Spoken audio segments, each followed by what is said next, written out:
Having returned from his studies in China, the physician Jukai had been gathering herbs near the river.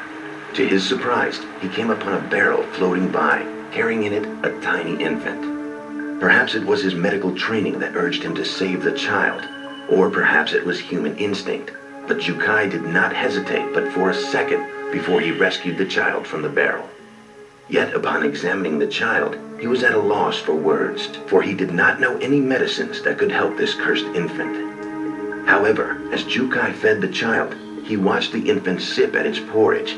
He felt its burning desire to live and decided to raise the child as his own.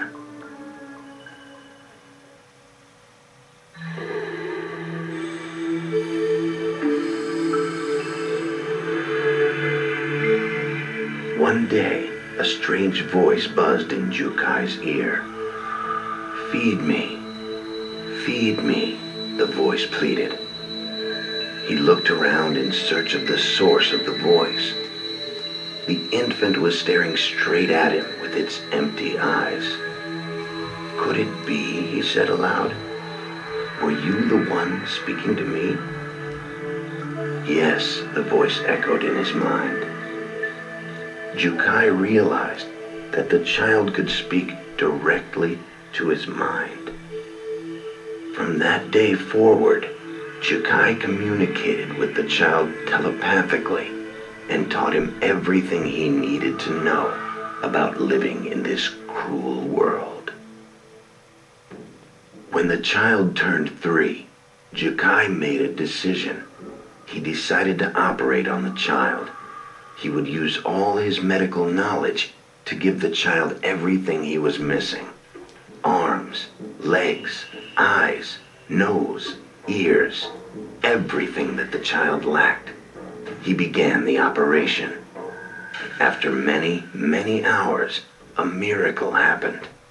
At the end of the surgery, when the anesthetics had worn off, the child opened his eyes. And for the first time, the child had a complete body, and he had a name, Hyakkimaru. Within a month after the surgery, Hyakkimaru began to learn to use his new body. He sat up, moved his legs, and took his first steps. He stumbled many times, but every time he picked himself back up and tried again. The pain was nearly unbearable, and every day he worked himself to the point of nearly collapsing. Soon Hyakkimaru was able to run about as free as any child.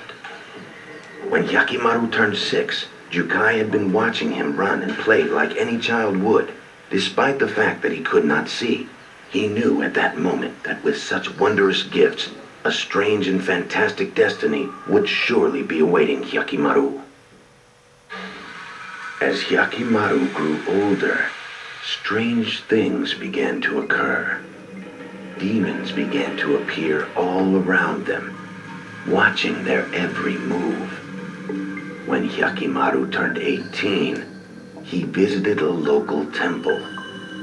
While praying, a voice spoke to him from the heavens. "The 48 fiends have each taken a part of your body, young Hyakkimaru. You must slay these fiends and retrieve what is rightfully yours. However, the fiends have also created a human out of your body parts. Slay the fiends, or their human creation, and you shall become whole once again."